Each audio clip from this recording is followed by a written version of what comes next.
Hello everyone, स्वागत है आपका एक नई वीडियोस में। आज हम देखेंगे ह्यूमन रिप्रोडक्शन। सबसे पहले देखते हैं कहते किसे हैं। Production of offspring. ऑफस्प्रिंग का मतलब होता है कि वंशज, मतलब अपने वंश को आगे बढ़ाना ही क्या कहलाता है, रिप्रोडक्शन कहलाता है। रिप्रोडक्शन ऑर्गन देख लेते हैं। मेल में होता है क्या, टेस्टिस। फीमेल में होता है ओवेरी। टेस्टिस में क्या होता है, स्पर्मेटोजिनेसिस से स्पर्म बनते हैं और ओवेरी में oogenesis से एग बनते हैं। इसमें प्रोसेस देख लेते हैं कि क्या क्या होता है रिप्रोडक्शन में। फर्टिलाइजेशन हुआ, मेल और फीमेल गैमेट्स का फ्यूज़न हुआ, फिर इम्प्लांटेशन हुआ। जो फर्टिलाइजेशन के बाद जो एम्ब्रियो बनता है वो कहाँ, यूट्रस में इम्प्लांट होता है। फिर एम्ब्रियोजेनेसिस हुआ, उसमें ऑर्गन वगैरह बनने शुरू हुए। फिर पार्चुरेशन हुआ, मतलब चाइल्ड का बर्थ हुआ। और लास्ट में होता है लैक्टेशन, कि मदर की मेमरी ग्लैंड से लैक्टेशन होता है। अब ह्यूमन देख लेते हैं। ह्यूमन के बारे में थोड़ा सा। ह्यूमन क्या होता है, यूनिसेक्सुअल होता है। ये क्या शो करते हैं, सेक्सुअल डायमॉर्फिज्म, मतलब कि मेल और फीमेल अलग अलग होते हैं। इनमें क्या होता है, इंटरनल फर्टिलाइजेशन होता है। इंटरनल फर्टिलाइजेशन का मतलब है कि फर्टिलाइजेशन कहाँ होता है, मदर की वोम के अंदर या मदर की बॉडी के अंदर पाया जाता है। कुछ ऐसे एनिमल्स होते हैं जिनमें फर्टिलाइजेशन बाहर होता है। ये मेनली जो पानी में पाए जाने वाले जीव होते हैं उनमें पाया जाता है, उसे एक्सटर्नल फर्टिलाइजेशन कहा जाता है। इसके अलावा इनमें क्या होता है, ह्यूमंस में क्रॉस फर्टिलाइजेशन पाया जाता है।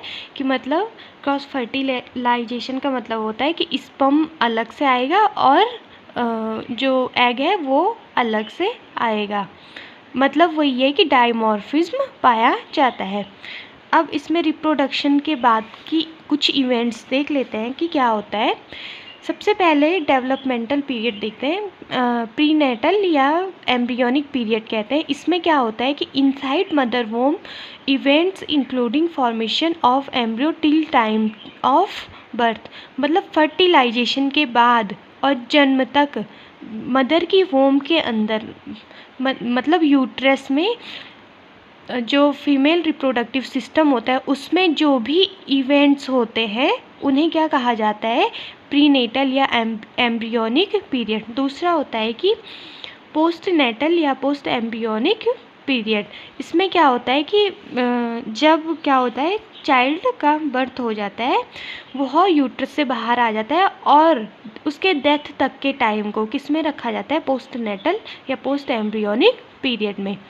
अब कुछ इवेंट्स देख लेते हैं कि रिप्रोडक्शन में कौन कौन से इवेंट्स होते हैं। सबसे पहले गैमेटोजेनेसिस। सबसे पहले क्या होता है कि फॉर्मेशन ऑफ गैमेट्स बनते हैं। मेल गैमेट्स स्पर्मेटोजेनेसिस से, फीमेल गैमेट oogenesis से। उसके बाद होता है insemination, transfer of sperm by the male to the female genital tract. Insemination का मतलब होता है कि स्पर्म का ट्रांसफ़र होता है कहाँ, फीमेल जेनिटल ट्रैक्ट में। उसके बाद लास्ट में क्या होता है, फर्टिलाइजेशन होता है, fusion of male and female gametes. Male और फीमेल गैमेट्स का फ्यूज़न होता है जो क्या बनाता है, जाइगोट बनाता है।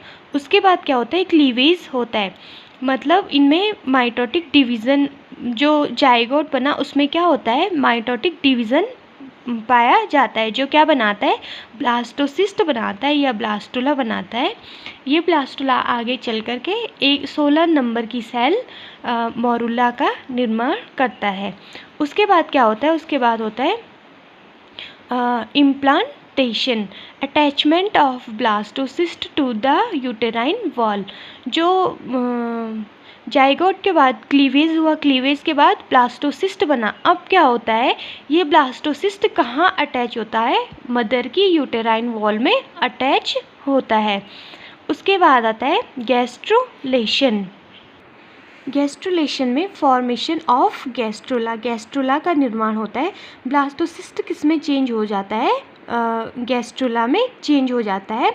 और ये क्या बनाता है, 3 लेयर बनाता है, जिसे क्या कहा जाता है, एक्टोडर्म, मेसोडर्म और एंडोडर्म। कौन चेंज हुआ, जो ब्लास्टुला था वो चेंज हुआ एक्टोडर्म, मेसोडर्म और एंडोडर्म में। अब क्या होता है, organogenesis. Formation of organ from the 3 germ layer.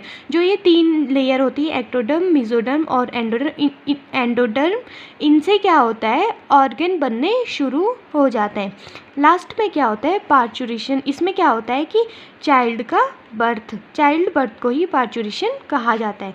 Types of sex organ, अब देख लेते हैं sex organ. Primary sex organ में आता है टेस्टिस और ओवेरी। ये इनका काम क्या होता है कि ये क्या करते हैं, प्रोडक्शन ऑफ गैमेट्स बनाते हैं और सीक्रेशन ऑफ सेक्स हार्मोन, कुछ हार्मोन्स का सीक्रेशन करते हैं। सेकेंडरी सेक्स ऑर्गन देख लेते हैं। इनमें फीमेल्स में आता है फैलोपियन ट्यूब, यूट्रस, सर्विक्स आदि, और मेल्स में आता है एपिडिडाइमिस, वास डिफरेंस या वासा डिफरेंस इसे बोलते हैं, सेमिनल, वेसिकल आदि। ये जो सेकेंडरी ऑर्गन होते हैं वो क्या करते हैं कि maturation of gametes and transport of gametes को मैच्योर होने में मदद करते हैं और उनका क्या करते हैं, ट्रांसपोर्ट करते हैं। वीडियो को देखने के लिए थैंक यू।